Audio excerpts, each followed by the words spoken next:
So, hi everybody, I'm Dr. Weinstein. I founded ABR about 8 years ago. Time's flying, I guess. It just seems like yesterday. But I founded it about 8 years ago because I felt that there was a need for an educational company that can be more impactful and be clinically based. So I did not see that there was a point in education if it did not reflect the minds and the science of clinical psychology and psychiatry, because after all, it's a behavioral program. And very difficult to run a behavioral program if you're not going to run it from a clinical perspective and you're not going to understand the scientific background and the makeup of the human condition. And the whole goal is, how can you possibly get education to change lives? Well, the answer is entirely no. But can it begin to change lives, and can it do a better job than maybe somebody else or something else, and can it raise the bar? And at the end of the day, can it raise the bar of education? And again, if I educate you on something that is impactful, creates awareness, builds insight, you're now on a road to recovery. And you're on a road to better understanding why you do what you do. And insight, as we all know, is the precursor to getting better. Because without insight, even a guy like me in my office with all my meds or all my psychologists, I'm completely powerless. People come to me all the time. They say, can you help this person? Can you help that person? If they don't want help, I have, yeah, you can do the intervention thing and you can try, but there's people who just don't even want to come to the office, right? So I can't. I always tell people I'm a psychiatrist. I'm not a police officer. I simply remain completely powerless to help this individual. So insight is paramount, and it is the precursor to getting better. And so education and educational facilities are the harbinger, if you will, of building insight. Because if I can educate you and be somewhat impactful into how you are and who you are, then maybe I can start developing insight, and then we can start really getting on that road to recovery or treatment in the wide arena that is the human condition. So that being said, education can, of course, work along with other modes, right? And we're going to get into this in part of the well, I call them CMEs. I don't know what we're calling them, or CEUs or something. Anyway, so we're going to get into that. But education married with other things, married with the judicial system, married with positive reinforcers, married with technology, sometimes married with medication. So all these factors together working can truly become impactful and, quite frankly, curative on some level. And the paradigm in psychology and psychiatry is that if you can truly change, well, substance abuse is much different, it's much lower, but the truth is that if you can change one life out of 100 or one life out of 200, you're doing okay. Roughly in substance abuse, it's about a 10% remission rate, anywhere from 10 to 15% remission rate. In psychiatry, it's much higher. We don't entirely cure people. We place things in remission and give people better quality of lives and keep people from committing suicide or hurting others, things of that nature. So that's much higher, but it's very impactful. And the truth is that if we do what we want to do from an educational standpoint, and we impact even one life, that's huge, because that can save generations. And we'll get into that at the end of the slideshow. So I want to move on and not talk about ABR, but talk about a little bit about my role in terms of how I understand the field of psychology, the human condition, behavioralism, if you will. And then I'm going to move on and talk about this our event. Now, I assume that all of you here would much prefer to go to like Cancun and not necessarily be here for 4 hours, doing these CEUs. So is it called a CEU? This is like a for credit Do you know what this is called? CEU, continuing educational. So I want to make this lecture. I mean, it's 4 hours, and we're going to take a 5 to 10 minute 5-minute break, 10-minute break at the end. But I want to make this fun, and so I hope that these next 4 hours together will be fun, will be informative, will get you to really think, and it'll be part of a debate. Okay, I'm a pretty humble guy. The more I do what I do, the more humble I become. And there's, I think, tons of cliches about that, right?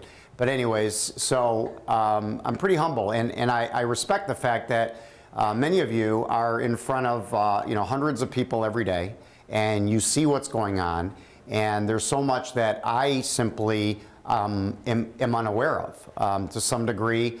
I may be in my office, or I may be hearing about, I certainly have a wide variety of experience from the standpoint of, what I hear every day. But I appreciate everybody's experiences, and everybody's experiences are huge, and they lend itself towards us simply doing a better job at what we do. Because there's only one major reason that I'm here, and that is to run a behavioral company, but more importantly, for that behavioral company to be impactful and to actually change lives and make the world a better place. Otherwise, I really don't care to be here. So that my number one motivation is for my company to be better and to impact lives. And like I said, if I can change even one life in 7 years, and that rolls into generations, I've done my job. So I have a very different paradigm. I don't think the way maybe McDonald's would think, sell like 1 million hamburgers and make X amount of dollars. I think in a very different paradigm. If my entire existence is to maybe change one life and offset a whole generation, who knows, maybe that generation would have been, the president in 50 years from now that saves the destruction of the world, So, who knows? So the point is that we're all here for a purpose, but things have to have goals, we have to have outcomes, and we have to know what we're doing. And again, a large part of what I do, and what I do in psychiatry, is to really have a very strong face of humility and to really go at many things from a pragmatic approach. Because to do that means to listen to my patients, to think about what they have to say, and put them really in front of the books that I read or the science that I read, which, by the way, changes every month. And so it matters, as opposed to your typical, I guess, doctor who has maybe a poor bedside manner, doctor-patient relationship, seemingly arrogant, and feels like they know everything, when in fact, they don't. They're just trained that way. We're actually trained to be that way in med school. So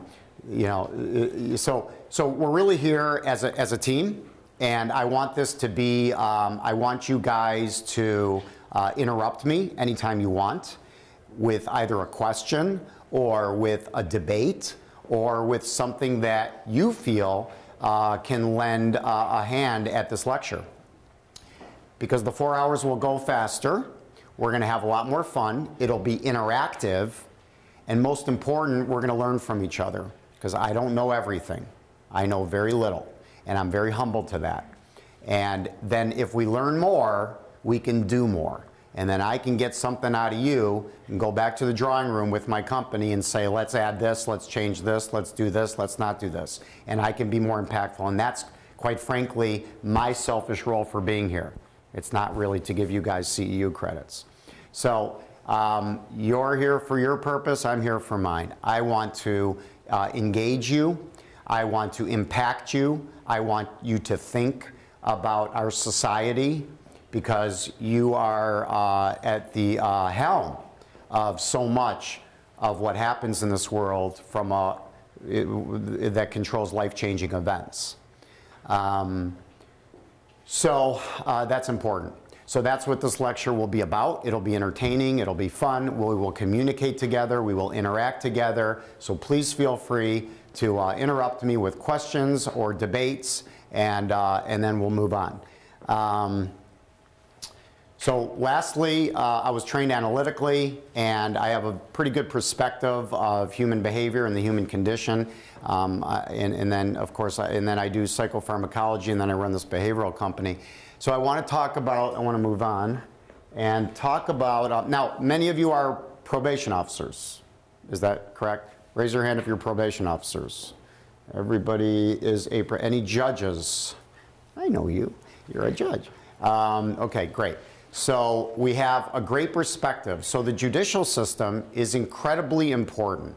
And you know, I don't know if you wake up every day thinking, wow, I'm ready to do the most important job in the world or not. But the truth is, you have an extremely important role in this society.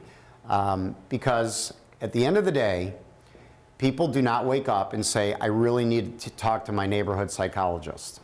Okay?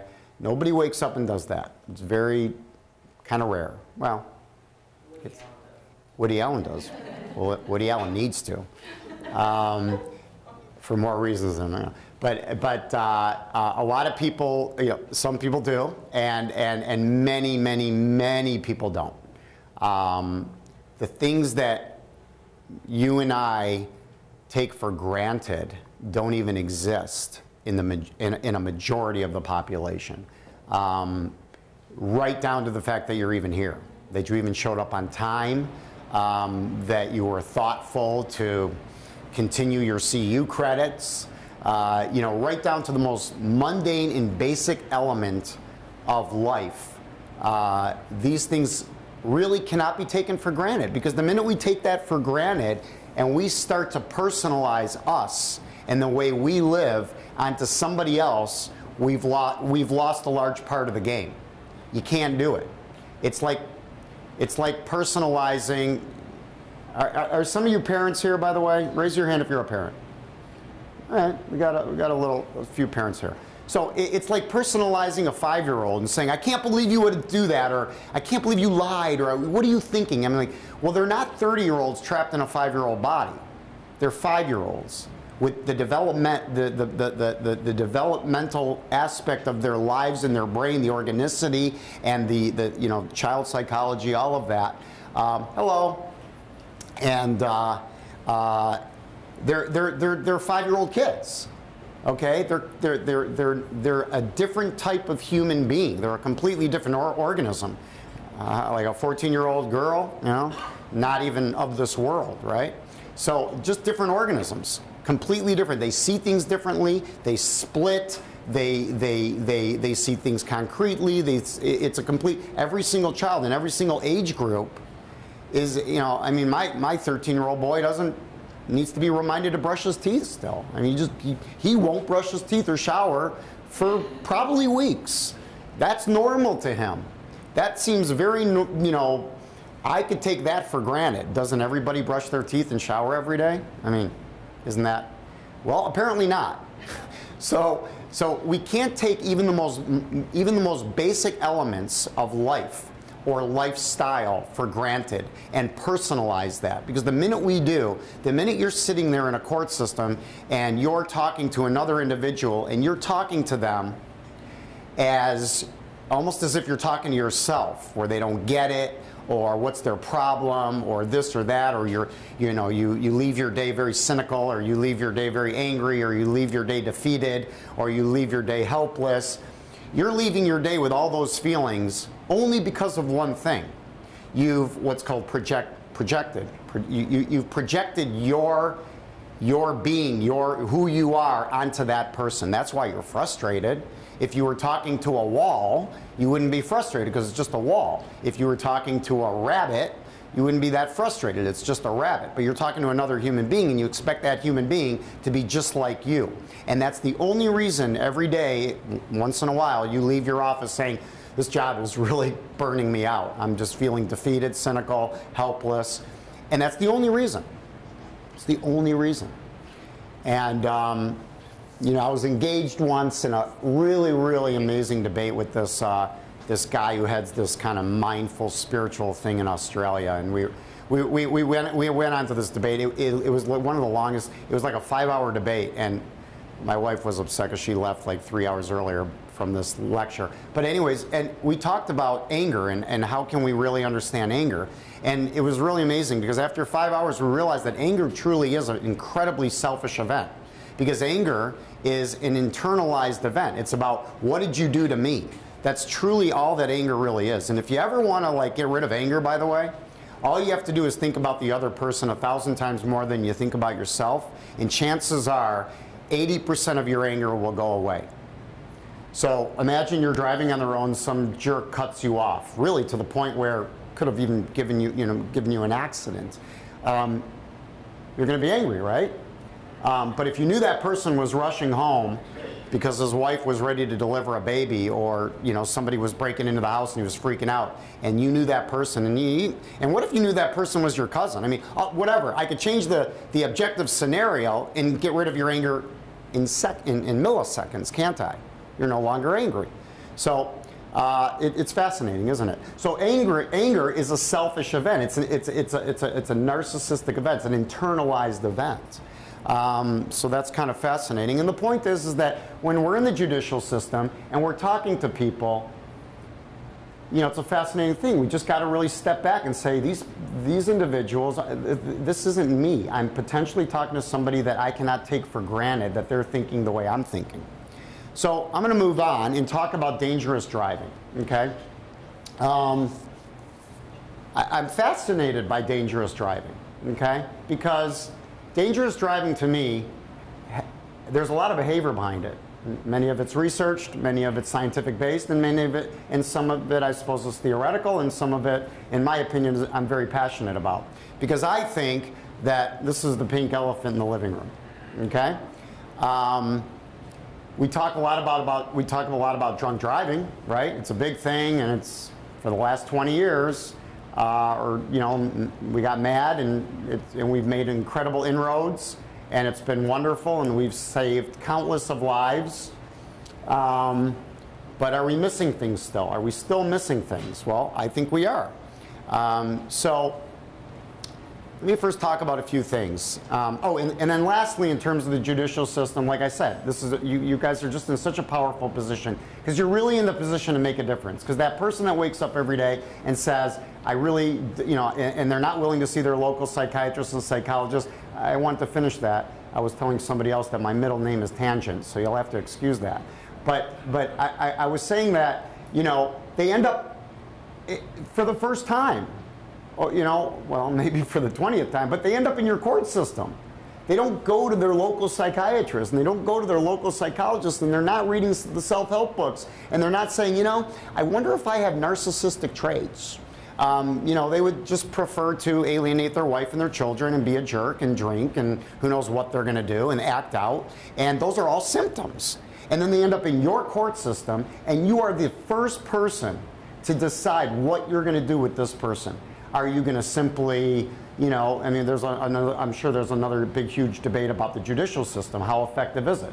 Punishment, safety, restorative judicial system, rehabilitation, all these things are important to think about. The truth is, these people are at your door, and you are the first line of defense. And that's important because, like I said, you are very impactful to society. So a little data here in 2004, 39% alcohol-related traffic fatalities. So what does that say to me? That says to me that there's 61% non-alcohol related fatalities, okay?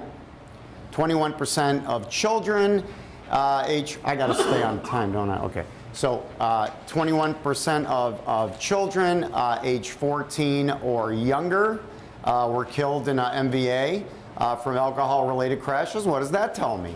That tells me that 79% of children age 14 or younger, I meant to say younger, not just 14-year-olds, were killed in MVA from non-alcohol related deaths. If you ask me, that 79% seems a little greater than 21. I'm not a mathematician.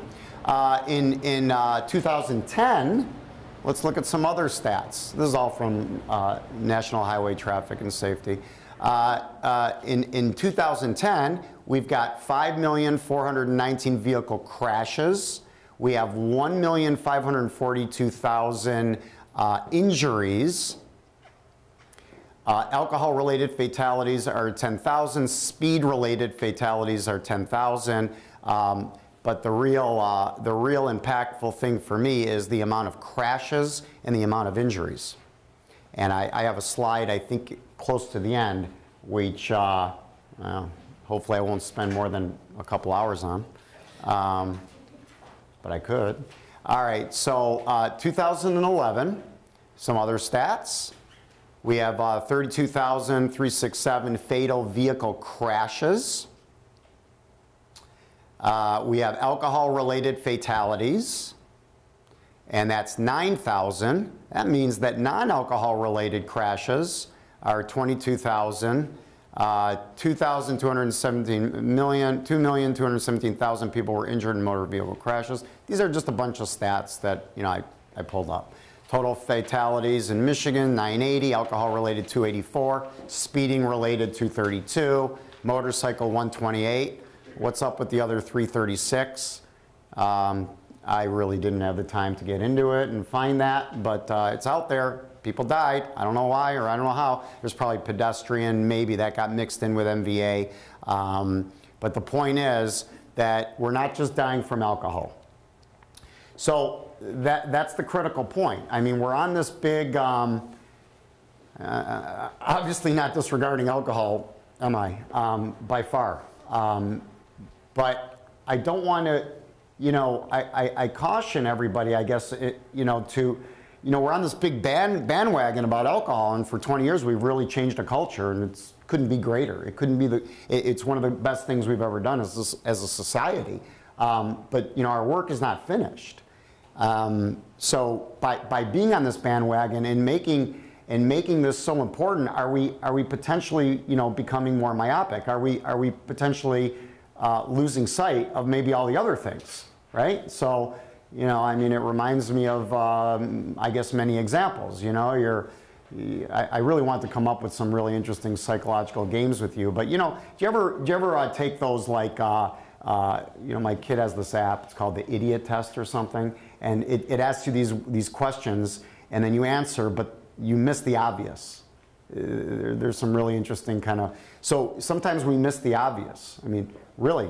It's kind of crazy, I mean, if you ask Spock from Star Trek, what would you rather do, take care of alcohol-related deaths or everything else, he'd have to tell you everything else. I would let everybody drink, and I would ignore that completely, and I'd maybe focus on something else, because that represents maybe 60–70% of all the deaths on the road. I don't know how many people are Star Trek fans, but all right, so. Learning about people. So this is really critical, because the more I can maybe again help to tell you a little bit about human beings and the pathology that runs rampant in roughly with personality disorders, it can be as high as 5% of the population. I personally think it's a little higher, but if I could tell you a little bit about people and the pathology that runs through, the human condition, behavior, you'll get an appreciation for what we're really dealing with.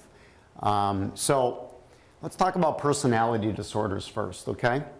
And as we go on to the slideshow, I'm just going to kind of give you this forward-thinking vignette. What I want to impact you with is to understand that we're dealing with people, and we're dealing with personalities, and we're dealing with psychological disorders and psychiatric disorders, and they're not only responsible for many of the deaths on the road, but quite frankly, they're also responsible. They're the precursors to our alcoholics, to our drunk drivers. So personality disorders. Well, what are they? Okay. Well, it's called an axis 2. Psychiatry and psychology is divided into 5 primary axes in terms of helping to categorize human beings. Axis 2 is it's basically an enduring pattern of inner experience and behavior. Okay, it affects cognition. Does everybody know what cognition means? It affects affectivity, which means moods and feelings. Cognition means thinking, okay? So it clearly, personality disorders change the way I think. And remember when I first talked to you about don't be so quick, I guess, to judge. Don't be so quick to think like, what are you thinking? You know, you've been driving with a suspended license after you just left the courtroom a week ago. Are you out of your mind? Well, no, they're just different people. And they think differently than you. And so that's important for all you guys to think about. If there's anything, if there's a few things you should take home, it's that, because maybe you'll be less upset, you know, when you leave your day job. So cognition, you're really thinking differently. Interpersonal functioning is markedly affected. Impulse control, that's huge. Inflexibility and pervasiveness, and clinically significant, you know, personality disorders are really diagnosed when they cause clinically significant or dysfunction in social, occupational, or other areas of functionality. The onset should go back to adolescence. Personality disorders aren't usually something that occurs later in life. And this is not doing Axis 1.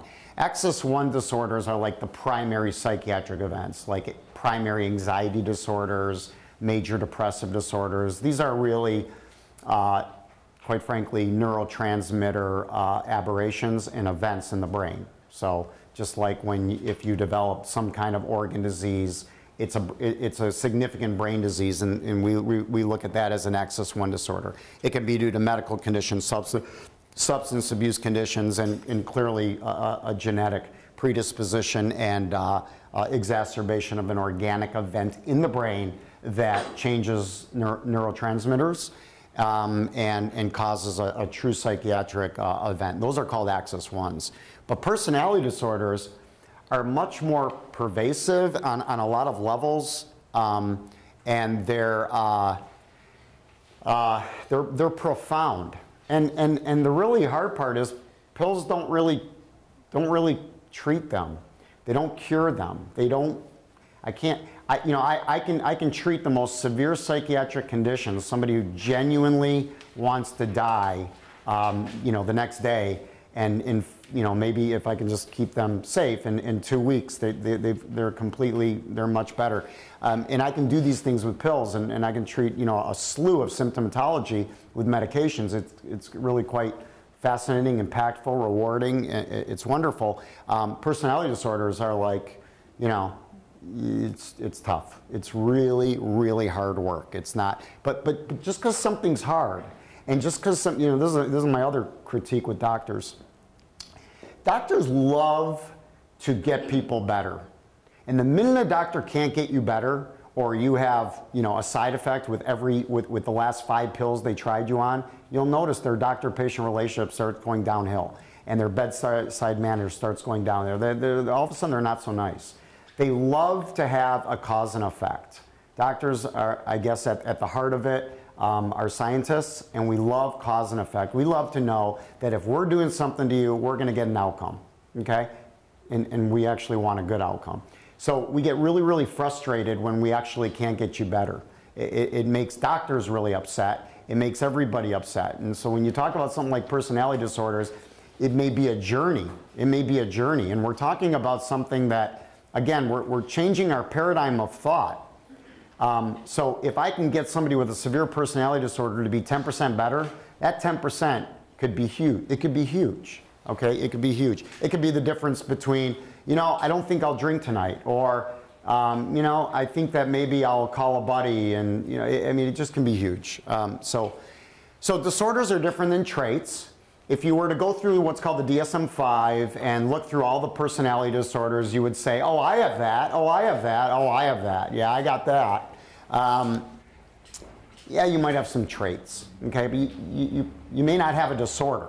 And we talked about what it means to really have a disorder in the last couple, in the slide up, when it's really a profound dysfunction, okay? Do you have a significant dysfunction in your social life, in your occupational life, or in any other level of your life that requires some semblance of functionality, okay?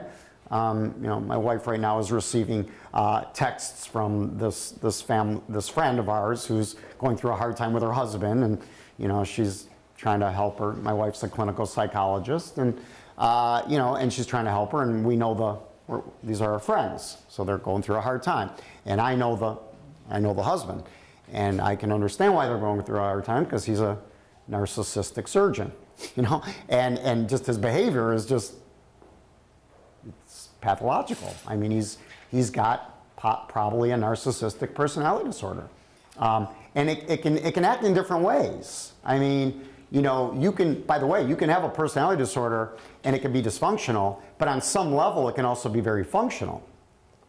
Kind of like an autistic savant, you know.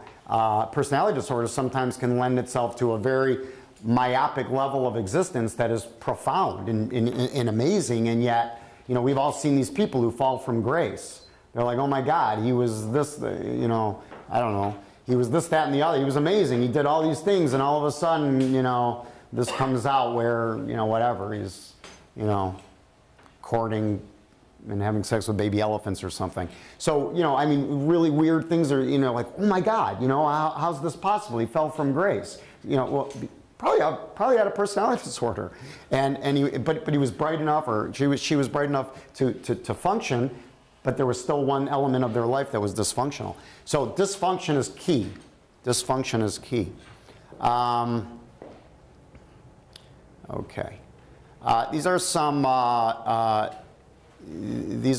personality disorders, and I just kind of use this just to kind of show, you know, these are just some statistics to show you the percent. These are all percentages. So, you know, you've got 0.5% borderline, 0.9%. There was one that was in 2007, 4.9% had schizoid personality disorder. I mean, that's really high. That's quite profound. And avoidant, 5.2. I mean, these are the avoidant personality disorders. They kind of border on the social anxiety disorders in the Axis 1 category. And, you know, and these are the people, by the way, that just feel better around others when they drink, okay? So again, you know, I'm trying not to go on tangents with every single disorder I see.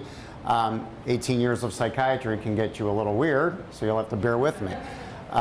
But certainly we see a lot of personality disorders out there, okay?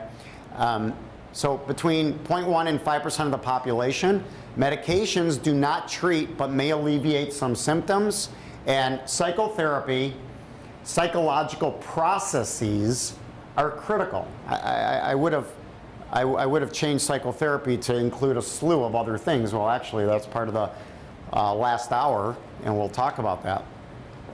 So really everything but medication is critical to ameliorate and to put symptoms in remission from a personality disorder.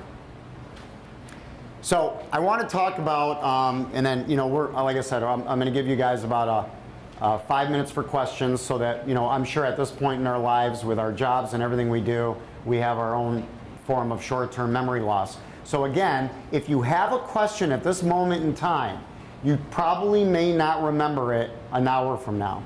So please interrupt me. I told you that I want to spend these next 4 hours to have debate, to have discussion. Any questions, feel free to interrupt, because you may not remember them, and they're also critical to our slideshow because it allows us to elevate what we're trying to learn here. Most importantly, myself. So I want to talk about personality disorders that, remember the very, very beginning of my slideshow, and I really wanted to talk about dangerous driving, right? Dangerous driving. That's the whole point of this. Dangerous driving. I want to really understand what kind of, well, we call them idiots and morons, but they're really not. They're people with personality disorders. What kind of moron, I'm going to call them morons because that's the way we relate to, that's just so we're on the same language. What kind of moron would drive 100 miles per hour in this type of weather with the potential of black ice, only to get to wherever they're going 5 minutes earlier? Okay? You know, what kind of moron would just run red lights with complete disregard for the law? What kind of moron would By the way, can we raise the law, please, for stop signs? I mean, or just get rid of them, because does anybody really stop at a stop sign? I've never seen it. But anyways, what kind of moron? Have you ever, by the way, gone biking in the city, you know, and anybody trust that the car would stop at the stop sign and not run you over? I got many patients, by the way, who did trust that the car would stop, and they lost the game, and they now see me for brain injuries. So nobody stops at stop signs. Well, many people do, and then there's many people that don't. And there's many people that run red lights, and there's many people that speed, and there's many people that cut people off, and there's many people that use merge lanes because they're entitled and they believe that they have the right to be in front of you, and they have somewhere to get to that's very important, and so then they cut people off.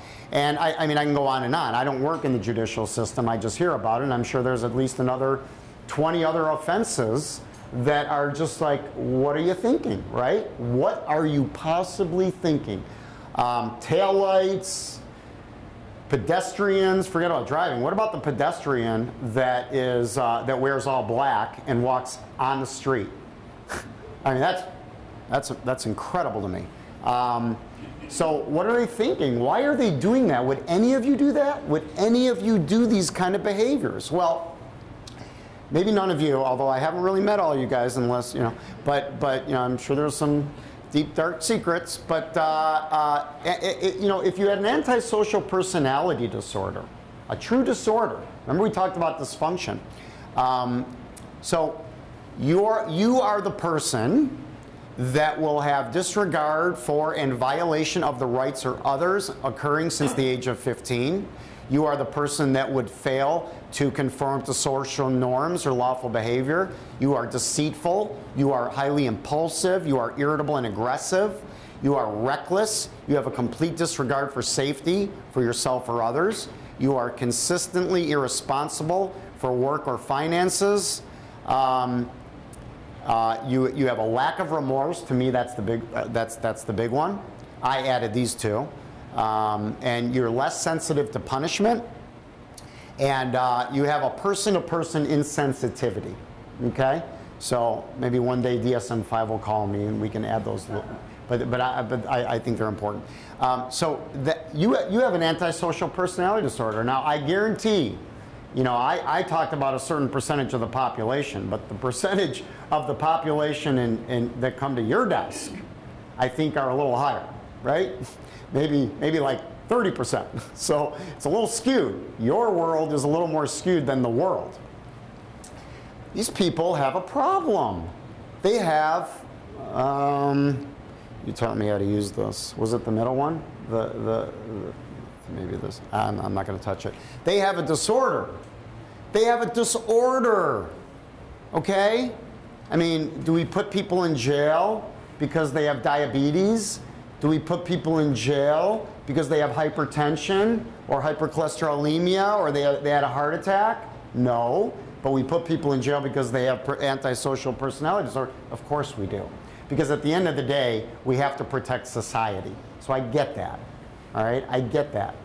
But have we disregarded personality disorders and personality structures? Have we disregarded them as disorders? Have we just thrown, you know, locked them up and thrown away the key? Have we done that? And the answer is probably more than not. And I'm sure every state is different and every judicial system is different, and some people think more about rehab than others and whatever. But overall, in spite of how offensive these human beings are, in spite of how offensive these human beings are, they live in a different inner world. They have a different inner self paradigm, just like my 13-year-old who doesn't think that bathing is an issue. They just live in a different world. Yes, Jenny? Now, Brian, are these personality disorders going to lie on a continuum? So absolutely. Have somebody that's kind of antisocial personality, and then somebody that's just can't stand them. Absolutely. There's always a continuum for every disorder, right down to where there's traits. Okay? I mean, when I was 16, the irony that I run a behavioral company, okay, because I enjoy driving in a sporty kind of way. I mean, I can look at some of this, you know, and say, I I was a little impulsive, and I was a little reckless, and when you're 16, you're not caring about anybody but yourself. And I had some traits, okay? But I didn't get kicked out of school, and I didn't go to jail, and so I didn't have marked dysfunction. So yeah, the spectrum is there, okay? And the spectrum goes right into traits on the lower end of the spectrum, and on the high end of the spectrum, these are people who just would kill you for $5. Absolute disregard, right? I mean, I'm sure many of remember those stories where somebody got shot at a money machine for like $10, or your necklace, and you're always thinking, my God, like, I mean, I'm always thinking, I guess that's just the work I do, it's just who I am. I'm just blown away that another human being could have such disregard for a life, so as to want their jacket or their shoes or $10. And then there's the sociopaths who just do it for fun. But that's a completely different. I'm not getting into that subject. So these people exist. They exist, like Jenny says, they exist on a continuum.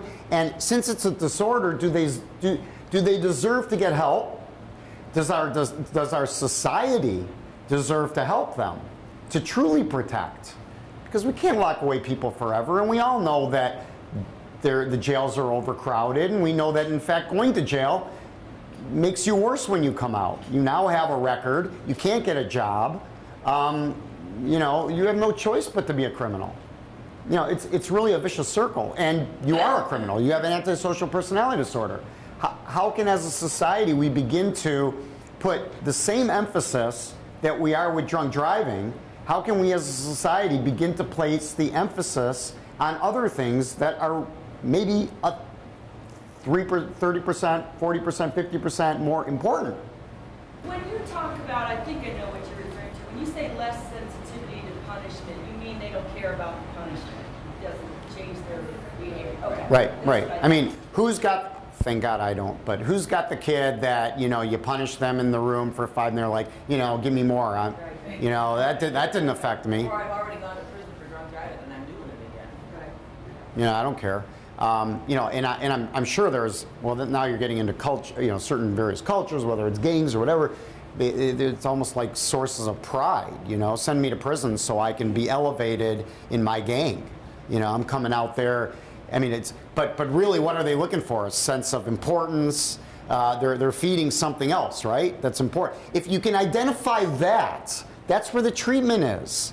All right? I mean, as a scientist, you have to identify the cause, the problem, to begin to truly change things. Okay? So there's 2 ways to change things. You can either place things in remission, or you can actually change and cure. Right? If I knew the true cause of diabetes, I mean, we kind of do, islets of Langerhans, but if we knew that, okay, so we know the problem, we could try to change it and cure people, and or we could just put things in remission by giving you insulin. I didn't cure you. I just gave you something to make your condition go away. Now, you could potentially work on both too. So, but it's important, it's critical to know the problem. I mean, why would this guy want to go back to prison for 5 years? Well, he's elevated potentially in his, in his gang. This is important. Antisocial personality disorder. Okay, but there's others. It doesn't just stop there. By the way, it's 10 o'clock. You want to take a 5-minute break, Jen? We'll take a 5-minute break. We're going to move on to other personality disorders and continue to have a blast together. The next personality disorder that we got to worry about, that again, these are people that come to your court system. They're not just antisocials. They may, when they're in your court system, they may act antisocial, because you guys maybe aren't, so trained to categorize, but so you're seeing like, one overall global pattern of behavior. But again, to I guess a trained eye, or to further categorize people, there's other personality disorders other than antisocial that seem like they are antisocial. So this is probably the most, have we all heard of borderline personality disorder? Of course we have. What's her name? What was that movie, right? Fatal Attraction. So borderline personality disorder is the most malignant personality on the face of the earth. The famous line in psychiatry is that if you have one patient with borderline personality disorder, you can close your practice, you're done. You have one too many, and you're pretty much done. A borderline personality has what's called an inner sense of psychotic reality. They're psychotic for sure. Their inner sense of reality. By the way, if anybody's borderline, I hope I'm not offending you. But so they have an inner sense of reality that is completely distorted. And again, unfortunately, it's a 4-hour lecture. They're unstable in their interpersonal relationships.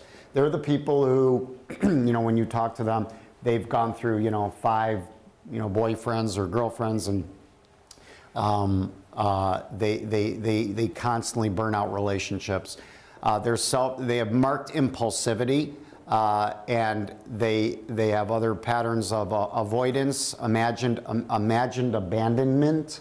That's profound, and they're unstable. Again, they have intense relationships. Their relationships are, remember Fatal Attraction? Did some of you see that movie? I mean, they're just, they're boom, we're getting married tomorrow. They're just profound. And what's not on here is that there's this really interesting thing where the initial phase of the relationship to a borderline personality person is that you are a rescuer. You're rescuing them. You're like, oh my God, thank you. You're the greatest person I can rely on. You're so great. You're so wonderful. Thank you, thank you, thank you. If you're the doctor, they clearly make you feel good, like you're just saving their life. And then what happens is that slowly they burn that relationship out because they're so needy.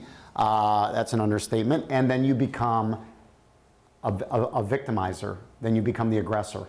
And it's actually this incredible unconscious, neurotic, repetitive compulsion that, again, for another 4-hour lecture, that has nothing to do with this lecture, but for an incredible unconscious neurotic compulsion that's repetitive, you're literally creating this environment, an internal state of psychotic environment where you elevate people where they're the rescuer, and then they become, it's called a projective identification, they become the victim. Because if I bother you so much, you will eventually hate me. And that's what I'm trying to create, this hateful environment that unconsciously, on a very deep unconscious level, I want to fix. So it's an amazing neurotic event. So only psychiatrists get excited about this stuff, right? I mean, so anyways, the relationships are intense and they're profound, and there's many of them, and they're very unstable. So they're impulsive and they're self-damaging. This is the part that would interest you, because they tend to be suicidal, reckless, driving, spending, sex, substance abuse. All these things occur. The level of impulsivity, they're the cutters. They cut. In order for you to be a rescuer, and in order for me to burn out the rescuing part of who you are in this relationship, I have to, obviously, how am I going to do that? How do I burn out? How do I turn a rescuer into somebody that's going to then victimize me if I have a borderline personality? Well, I do that by multiple cries for help. Well, once you start to ignore a few simple phone calls, I'm going to then cut myself and actually have suicide attempts. Now you really have to act and rescue me. And then if I do that a bunch of times, then I can really get you to really, really hate me. Okay? So the big thing we do as psychiatrists, believe it or not, when we have a borderline patient, we tell them, suicide is not an emergency. I will not call you. And, only don't do that at home. So it's okay. So they have recurrent suicidal behavior. Gesture is now back to the driving part, right? The driving, they're profoundly impulsive. They take their inner sense of rage on the road. So they're very rageful drivers. They're very aggressive drivers. And it's not that that they're antisocial. It's just that they just don't think about the law. The law is highly secondary, and the repercussions of the law is highly secondary to their internal psychotic state of event that exists within them. So they can't control their rage, they can't control their impulsivity. And a very fascinating thing for some borderlines is their relationship may be you. It may be the court system. After they've burned out, you know, the 40 people in their life over, you know, 20, 30, 40 years, or the 100 people in their life, after they burned all those people out and they can't connect with anybody that's normal, well, you guys are normal. I got a relationship. So, you know, there's again, these are all unconscious drives. But remember what we talked about. If we can identify that, if we have the potential to identify that, you know, maybe there's a semblance of getting some people some help. And remember what we talked about, how I'm fascinated by the judicial system because it's an incredible paradigm, right? Because if you do what you do, or you do how you do it, or you do the right thing, or you think about things in the right way behaviorally, let's say you got them off the road for one night. Remember, that could have been the night that they could have killed a 10-year-old boy. It's a weird paradigm. And I know that when you're working in the judicial system, you may not see it that way because just so many people are offending, and you're probably being bombarded, and you know, half of the court systems are being cut, and you've got another 200 offenders, and you're just pissed and all these things, and I get it, okay? And by the way, this can also be a therapeutic session too, if you. So I do have a slide for that. So I really do get it. Okay, but remember that. But your paradigm fascinates me because if you do one little thing and you do it in the right way, and maybe you're like, oh my God, I went to that lecture and I wonder if she's borderline, and I'm going to hook her up with this, you know, and whatever you do, and maybe they slip back and they're a basket case a week later. But you do whatever you do, and you keep them off the road, or they get a little something happens in one night, they have a good day because somebody gets them, or.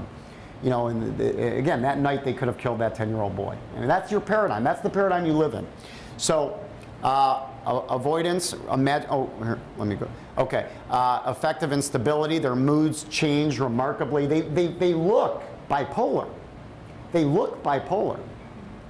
You know, mania. You guys, everybody knows what bipolar is these days. So mania, right? Manic events, depressive events. Oh, he's bipolar. Well, no, he's not. Borderline. Way worse, by the way. Yes, you had a question. Gender difference. Yeah, I think it's like a 2-to-1 ratio of female to male. Feeling of emptiness. Again, profound, you know, and inappropriate and intense anger. We talked about that. Rage. Paranoid ideation, and severe dissociative symptoms. Does everybody know what a dissociative symptom is? It means out-of-body experience. It means that you become, you dissociate. You leave, your mind leaves your body, and you're now not really there. And these kind of psychotic events can happen. Increasingly paranoid. But back to, you know, this remarkable thing, and that is that, you know, that 40-year-old borderline who burned out hundreds of relationships now has a relationship with you and with the judge and with the court system. It's great. I walk in, I get to talk to the administrator, I get to talk to the probation officer. You know, once in a blue moon, I get to meet the judge. You know, yeah, okay, I get a year of sentencing, this, that. You know, at least I got a relationship. You know. Works for me. I know a lot worse ways to get through life, and you know, you guys are nice and you're normal, and it's interesting. But these are the people, though. You'll know you'll know you have a borderline when it. Remember what I talked about. This is I want to leave you just, you know, with one major point. You'll know you have a borderline when the initial stage of that relationship you felt very good about. You felt like you were going to rescue them. They made you feel like you're going to rescue them. Everything was just unbelievably positive. You're going to go home and tell your kids, God, you know, I met this person, they got in trouble, and I think I can help them. They were so appreciative, okay? they made me feel so good about my job, and they complimented me on the work I'm doing, and they said that for the first time, you know, somebody understands them, and they really, I think I can really help this person. So that's going to happen, okay? And then about, you know, 3-4 months later, you're going to say, I want to kill this person. This person keeps on, you know, calling or, you know, it's just something happens that turns your lovely feeling about that person into intense rage, and you will victimize that person. You'll be like, you won't answer their calls, you have fantasies that they go to prison for the next 20 years, you absolutely hate them, okay? You just like, you hate them. And you loved them that first day, you loved them. And now you know you're dealing with somebody that is very, very sick. The most malignant personality on the face of the earth, okay? And so, whatever you do, don't send them to my office. That's the other thing you need to know. All right, so, okay, now, third personality disorder. Okay. Narcissistic personality disorder, right? So this is a person who has a pattern of grandiosity. They have a profound need for admiration, lack of empathy, that's important, and they need 5 or more other things on the criteria list. So there's certain things in this thing that I want you to take home with. I don't want to get, you know, you all got your handouts, and that's great, and you'll look at it, and then you'll probably kind of, you know, put it away. And we all know that, you know, we walk away from lectures with 1 or 2 points, and there's only a certain level of retention, and then we go back to our work. And so I want to kind of always leave you with something kind of just circle and kind of think about. I gave you the borderline. And so the narcissistic is, you know, this is profound, is the lack of empathy. These people really don't care about anybody but themselves. They're obviously the most selfish people ever. They're grandiose. They feel that they're powerful, very important. They're preoccupied with fantasies of success, power, brilliance, beauty, ideal love. These people are actually really fun to work with in psychotherapy. I get to deal with the fantasy part. They require excessive admiration. They're self-entitled. So these are the people that are on the merge lanes that, of course, deserve to be. I hate merge lanes. I got a thing about merge lanes. So, by the way, I'm the car that drives. I keep my car like half in the merge lane. There's this one merge lane on 14 Mile and Orchard that goes to Farmington Road. And I'm like half on the merge and half, and I'm like, argh. So they're self-entitled. I'm like, they need to be in front of the other 10 cars, you know, because they're more important. So then they'll fly down the merge lanes, cut people off, you know, and they're self-entitled. They're interpersonally exploitive. That's probably the most malignant part. Interesting irony, right, Jen? We won't get into this about, anyway, so interpersonally exploitive, and lack of empathy, can be envious of others, arrogant. Very, very selfish people. Very selfish people. But remember, so the biggest thing for you guys to think about probably that will present itself in more of a, is the lack of empathy and the interpersonally exploitive and the self-entitlement. I'd probably circle those top 3. Okay, and then you know you're dealing with somebody that's probably more narcissistic. Now remember, before you hate these people, they deserve to be hated, all right? Before you hate these people, here we go, hold on. I got my little pointer. It's the worst pointer in the world, but there we go. Right? Before you hate these people, they have a disorder, okay? They don't have a big, huge, malignant melanoma on their forehead that you feel sorry for because they're going to die in 2 weeks. They're not walking in with 1 leg. They don't have, you know, kidney disease. They don't have cancer. You can't see it. You can't feel it. Well, you can feel it, but you can't touch it, you can't see it. Very hard to feel sorry for people with psychiatric conditions, psychological conditions. It's hard. It's not easy because it's not obvious, okay? But they have a disorder, okay? They didn't mean to be this way. They didn't sign up. They didn't sign up at the narcissistic stand, okay? They just, again, another 4-hour lecture, but there's reasons why they became this way. Many of it's genetic that we simply won't know potentially for another 50 years or 100 years. Much of it is environmental. It's a combination of the two. At the end of the day, they did not sign up for it, and they do have a disorder.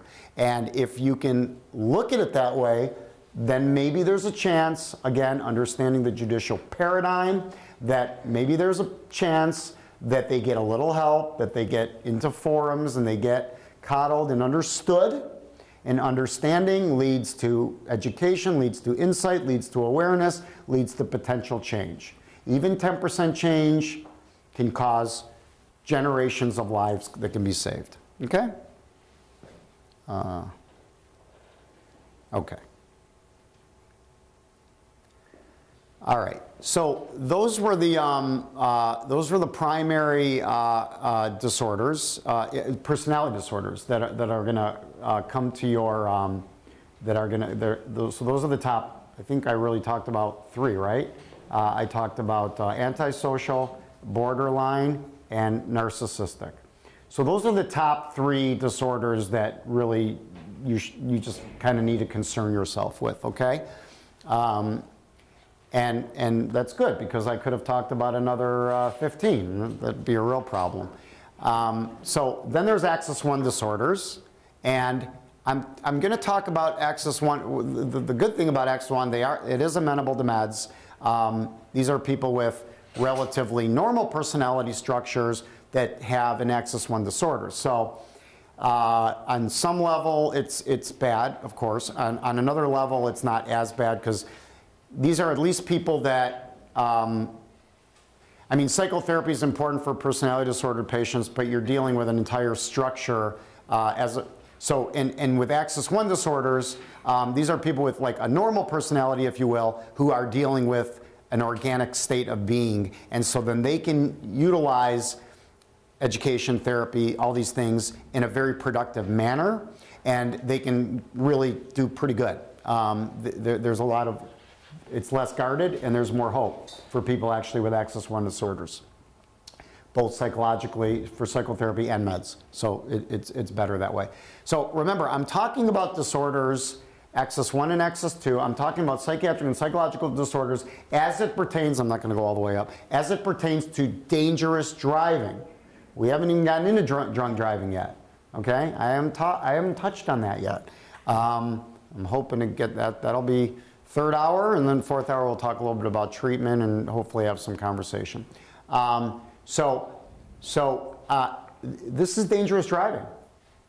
Dangerous driving, guys, all right? This is potentially responsible for 70% of the fatalities and injuries on the road. It's not drunk driving. It's not substance abuse. It's dangerous driving. I mean, it's dangerous driving. So attention deficit disorder is an axis 1 disorder, right? Everybody knows ADD. We've been throwing it around and over-medicating our children for the last 20 years. And it does exist. It's a real condition. As Jenny said, it's part of a spectrum. You can have very mild ADD. We all can be a little ADD. We all may have traits. ADD is a dysfunction. It causes profound social, occupational, educational ramifications. And again, it's part of a spectrum of dysfunction. And it exists. And it exists in roughly 10 to 15% of the population, depending on where you are and what state you are and whatever, and what kind of psychiatrist you see or family doctor. Is it over-medicated and over-publicized? For sure, okay? But that doesn't mean it doesn't exist. So I'm seeing like this huge shift, by the way, where, people are being diagnosed ADD. Well, I see a lot, I tend to see a lot of adults with that always had ADD and were ignored. And then I see, and then there's the shift where like now people are almost disregarding it. I mean, it still exists, and it's still a real problem, okay? But we're moving on the other part of, you know, everything that goes up goes down, everything that goes down goes up. So we're starting to shift a little bit and disregarding it a bit because it was overdiagnosed. This is the big one, inattentive type, okay? Inattentive type, you make careless mistakes, poor sustained attention, poor listening, poor follow-through, poor organization, avoiding tasks that require attention. You lose things frequently. You're highly distractible. You're very forgetful. Was that? Okay, I'm going to go back. All right, so let me ask you something. We're talking about dangerous driving, right? What of these symptoms would cause dangerous driving? Distraction. Attention, poor, right? You got to be focused when you drive, right? Okay. Anything else? Careless mistakes. Careless mistake. In what way? Just if you're going to merge, just not really looking over. Right. So poor attention to detail, right? Okay. What else? Very forgetful could be one. Don't know where you're supposed to turn and suddenly turn. Right. What about poor organization? So people with ADD are always late. And if you're always late, what are you going to do to get to where you are? You're going to speed. Exactly. So in fact, now I've got somebody with really not good attention. I got somebody that's highly distractible, so they're listening to the radio and now they're on their cell phone and potentially texting. And they're late because they're disorganized. And by the way, they're texting the person that they're late. I mean, all teenage boys have ADD. Right. Remember, they all have, many of them have traits, and yes, there's a spectrum of ADD. So 15% of a lot of the kids out there have true ADD to the degree that they have an IQ, that they can compensate, and they have a good supportive family. My kids, by the way, have ADD, so, I mean, like real. And, you know, we just got our 13-year-old tested, and, you know, my kid's like, my 13-year-old's the ultimate airhead. He's just sweetest boy in the world. He's the greatest kid. We had to check his hearing 3 years ago, just because we thought for sure he didn't hear anything, and his hearing's fine. He's just the ultimate. He's the ultimate airhead, and he has got a strong case of ADD. Like really, he's going to be on the 504, whatever. And he's a bright kid, and he really learns in a certain way, and he learns really well, and he's got all these other processes that are intact. But his ADD, I mean, he's really inattentive. He's really driving. I'm going to have to like find a used tank, you know, when he starts driving, because I really worry. I worry. Of course, I worry about my kid. And the only reason I worry about my kid is because he's got bad ADD. So that means that we need to worry about all the other people out there with bad ADD, don't we? Yes. Okay, question for you. What do you do about the narcissistic parent that has the ADHD kid that denies? I love it. I love it. You were right on. And driving us. Yes. So in fact, I was actually thinking when I got to this slide, I was saying, wait a minute, now I got to tell you about something called, what about people with personality disorders and Axis 1 disorders?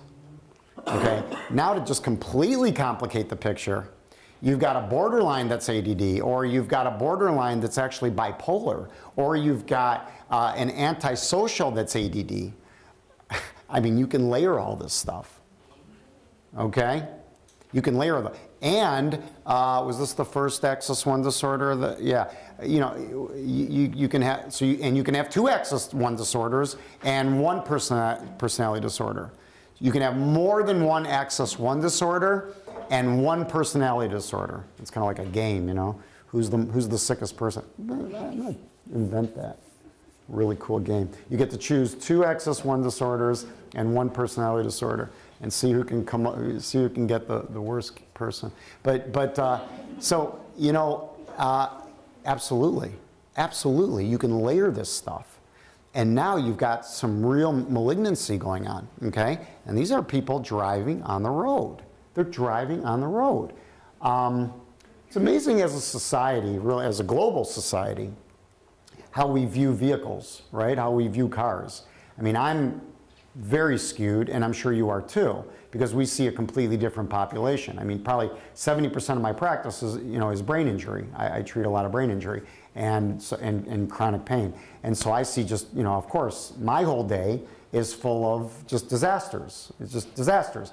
I don't see the world and that, well, look, that only represents, 2% of the population, or maybe less, 1% of the population. So it's not a large, but in my world, it's 100% of the population. I come home from my day, and it's not like I was just selling ice cream to, people who just bought a new, house, and that's my paradigm. My paradigm is my existence is seeing all this tragedy. So I think about the world unfortunately in a different place. I don't just take driving, I guess, for granted. I can't. I just don't. And so I think about driving in a very different way.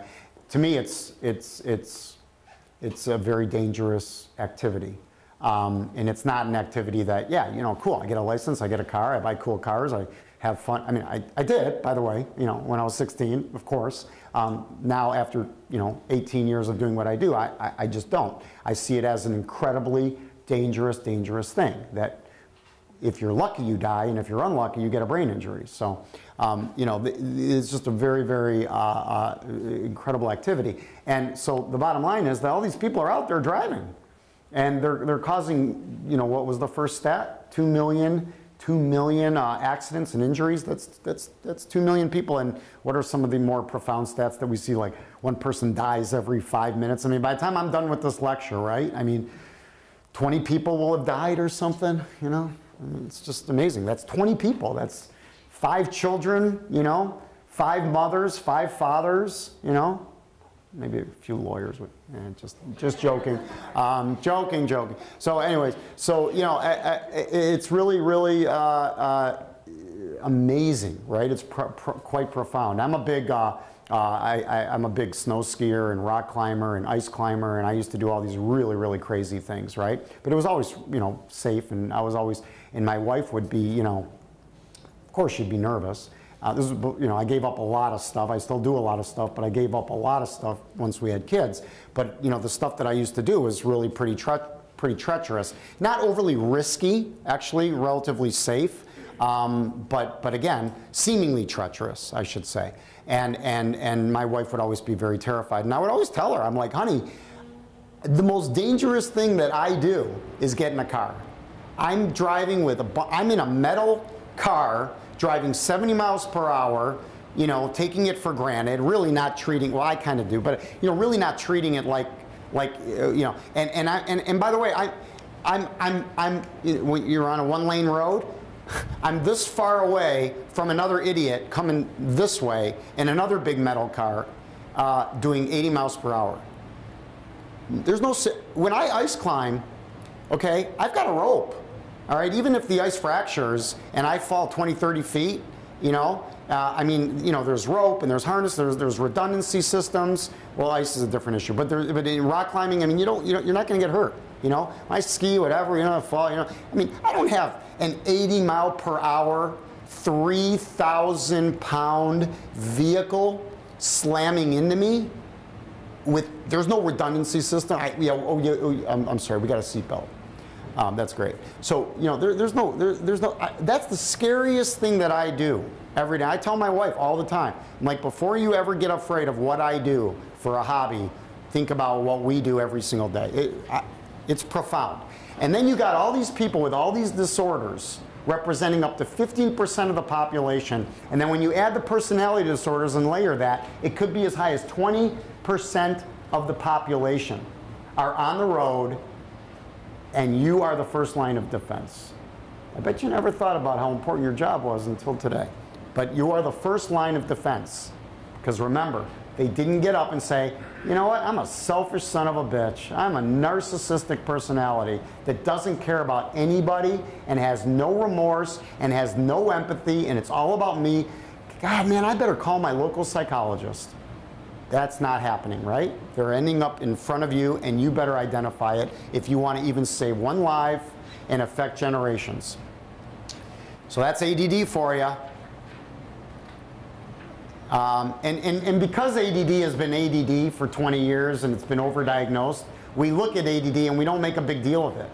Just like we don't make a big deal of driving. Well, ADD is a big deal, I'll tell you that. I got patients on meds because they can't even remember or focus to look both ways when they cross a road. That's how bad their ADD is. All right, I mean, my 13-year-old could be that kid potentially. I mean, I'm always, you know, working with him and raising awareness, but he's, you know, he's one step away from being medicated. You know, we haven't done it yet, but I mean, he's right up there. And these kids, and so it's not just about doing bad academically. Okay, you got to look at ADD in multiple spheres. These are the kids that don't look both ways when they cross the road. These are the kids that when they're driving, their mind is, they're in another world. They're already at the baseball game. They're already fantasizing about, you know, making the varsity team. They're already thinking about the girl and the boy, and they're not focusing on driving. All right, you kidding me? Then you add the hyperactivity part. Okay, hyperactive ADD. I'm going to make things really complicated and fun for you guys. Hyperactivity, right? They can't sit still. They're on the go. That's my 9-year-old, by the way. So they can't sit still, they're on the go, they talk excessively, they interrupt others, they have difficulty waiting, okay? Now, you can have ADD that's called combined type. So you've got a person with ADD, they have inattentive, first slide, and they have hyperactive. They're both. Yes, you can have 2 ADDs and be bipolar and have narcissistic personality disorder. Wonderful. So now you've got a hyperactive ADD kid who's not attending, who's not focusing, who's not paying attention. And they also have difficulty waiting. They're restless, they're impatient. I mean, does that sound like it could be a dangerous driver to you? I'm going to say yes. These are dangerous people. These are really, really dangerous. I don't want to be on the road. I would rather climb Everest than be on the road with these people, okay? I mean, I would rather do the riskiest, throw me out of a plane with a parachute before I get on the road with somebody with a malignant type of ADD, okay? The good news is that meds actually really treat this condition, by the way. It's like the gold standard is the psychostimulants, which potentially get into your court system, I guess, as drugs of abuse. But the truth is, it's the gold standard, and out of all of the disorders that I treat, it's probably the most effective cause of effect type of a treatment.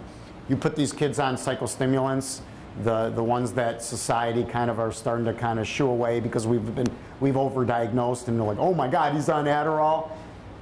It's a wonder drug.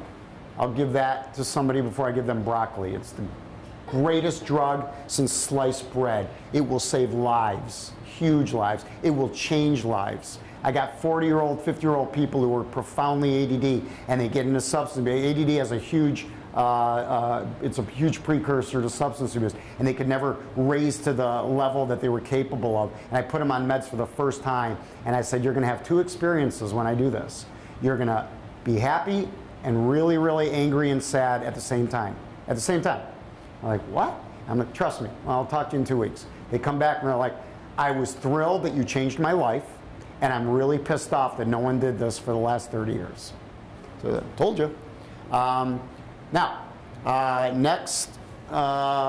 Next disorder is conduct disorder, similar to antisocial, but it's actually considered an Axis 1 disorder.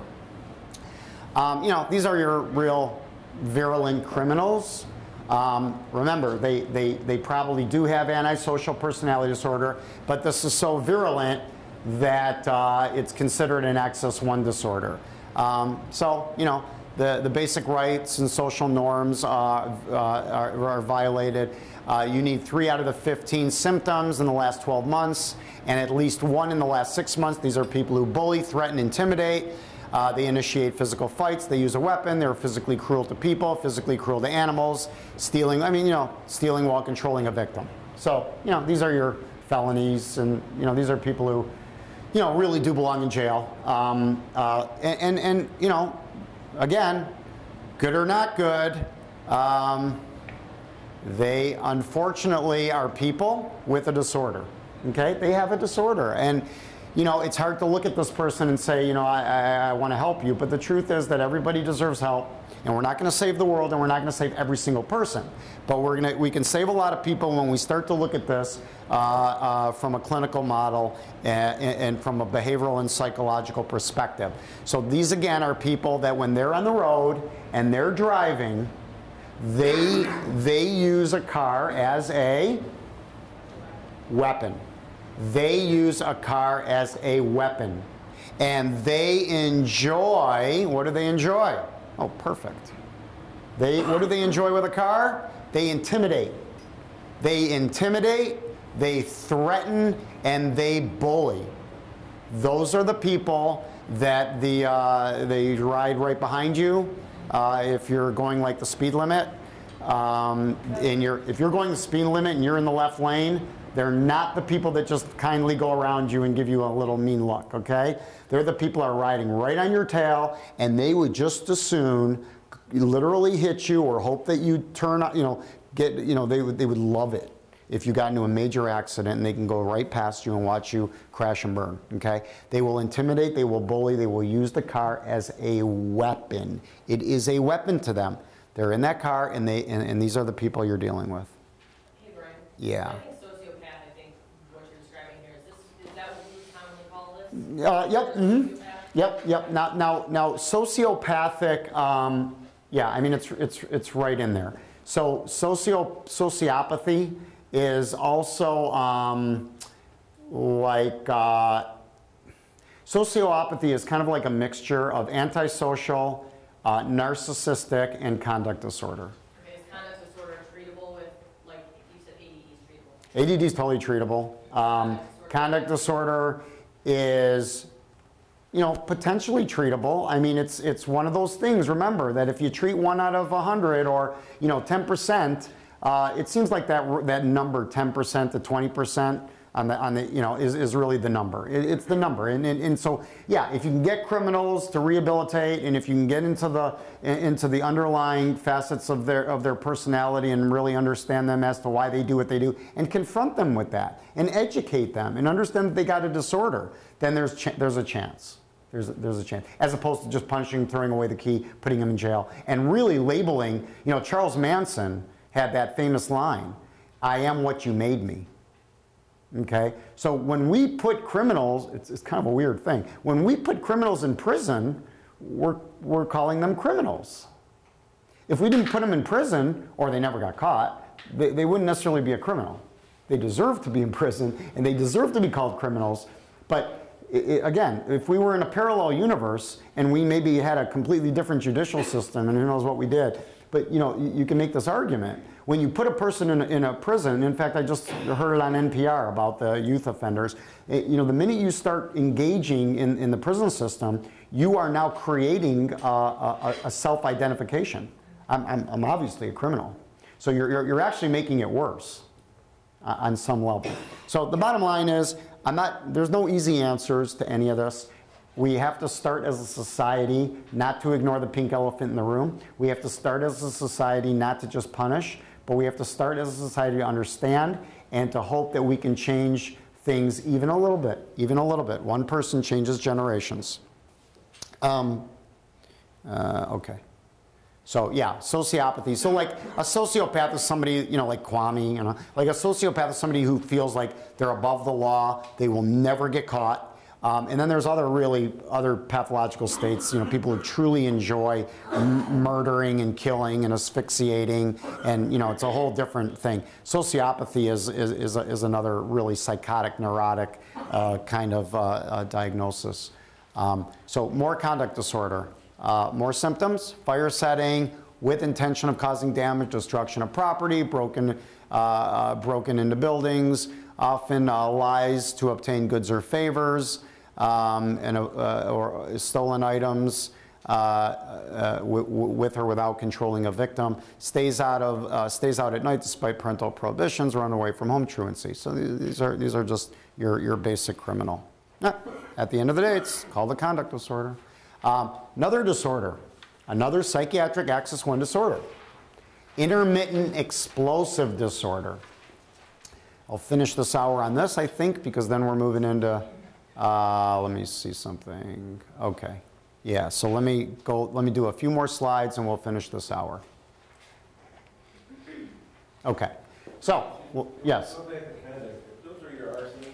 Yep. Yep. Mm-hmm. Yep. Yep.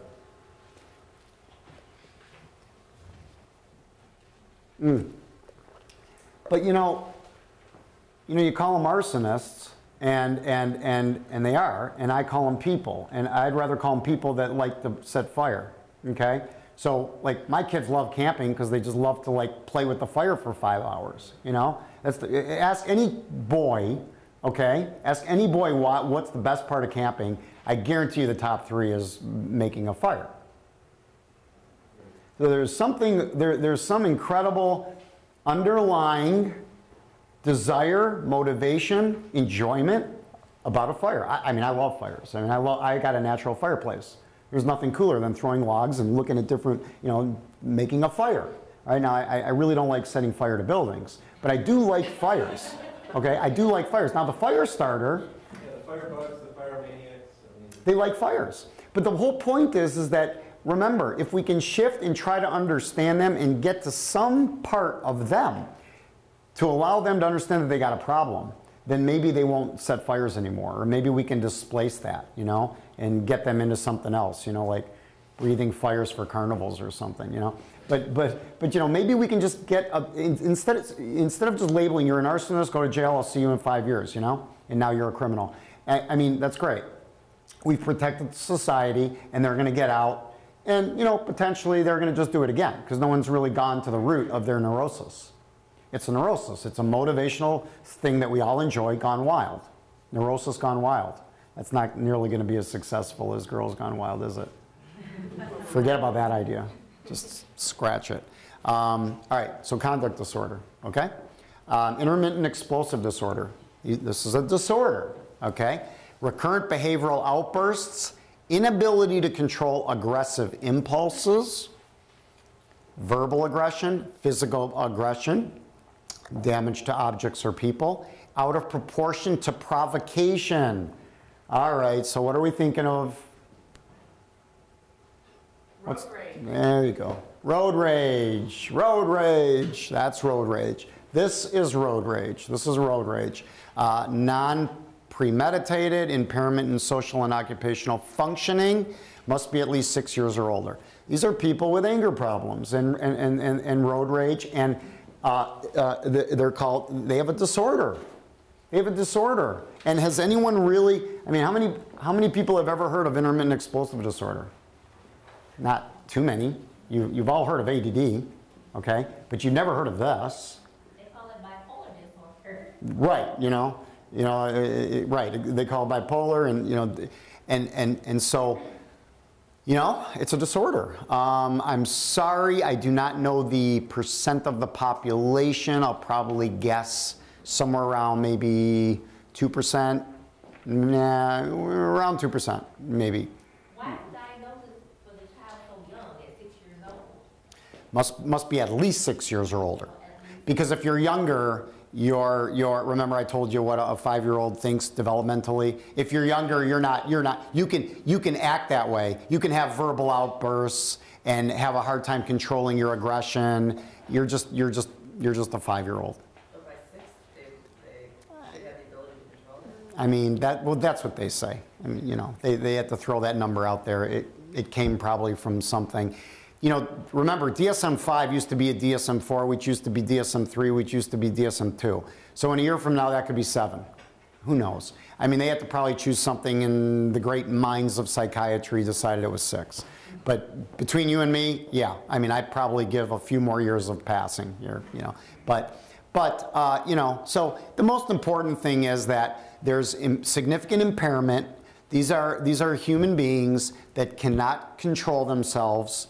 Once that candle is lit, it's lit. It's a firecracker. It's lit. It's going forward. There is no displacement of emotions. There is no controlling emotions until that emotion is satiated by a physical desire to externally impress upon an event. And that's quite profound. These are people that after they've thrown the phone, after they've hit the wife, after they've, you know, screamed, it's kind of like my self-cutters. There's a state of calm. Then they're regretful. Please, honey, I'll never do it again. You know, but then they're regretful. Everything's calm. Everything's peaceful until it happens again. So, but something has to happen. Something has to happen. This is what's his name? You know, the Hulk. So what's his name? He turns into the Hulk because of rage, because he has an intermittent explosive disorder, and he drinks some really bad potion. And he has intermittent, and then he turns into the Hulk. Then the Hulk causes all this damage and continues to be really, really mean.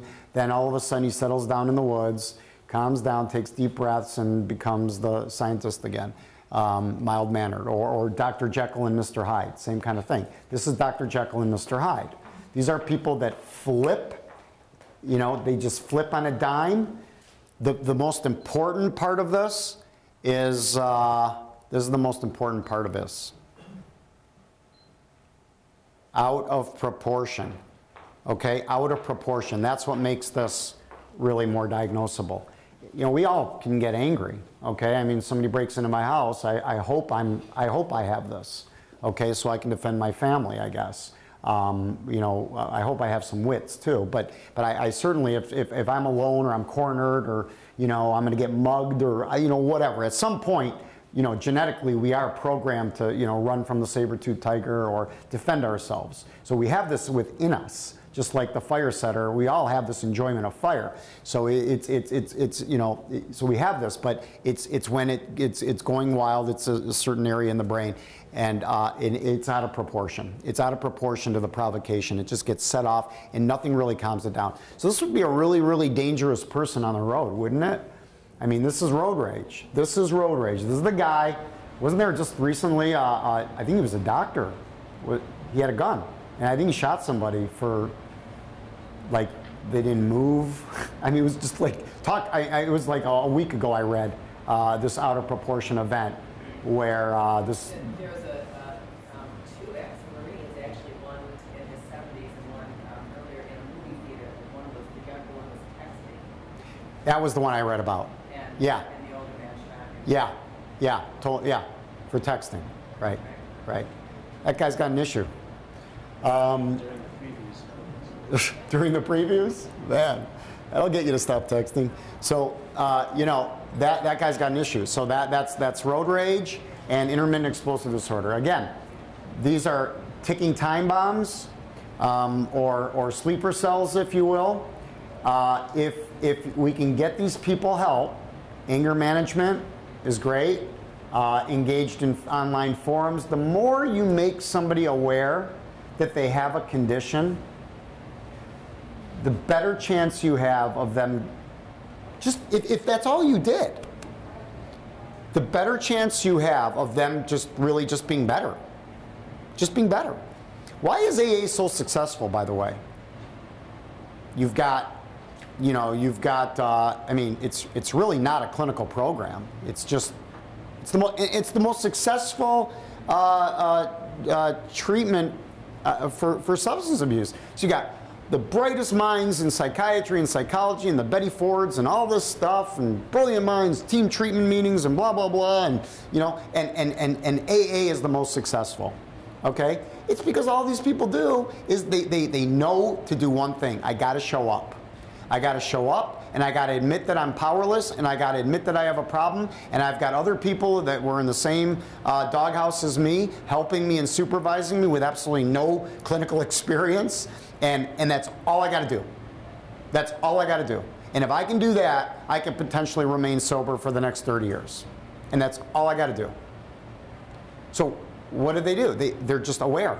They're just hyper aware. And I always say this to every single person who has an addictive disorder. Every year you're sober is a year you're more at risk. Why do I say that? Because every year they're sober, they feel more in control and more, and they're not that close to the time they fell off the wagon and where terrible things happened. So 10 years down the road, they've been clean, they've been sober, they forget that they are still an addict. So that's the time they can have a beer. I'm fine, I can have a beer finally, okay? So I tell my patients, every year you're sober is a year you're more at risk.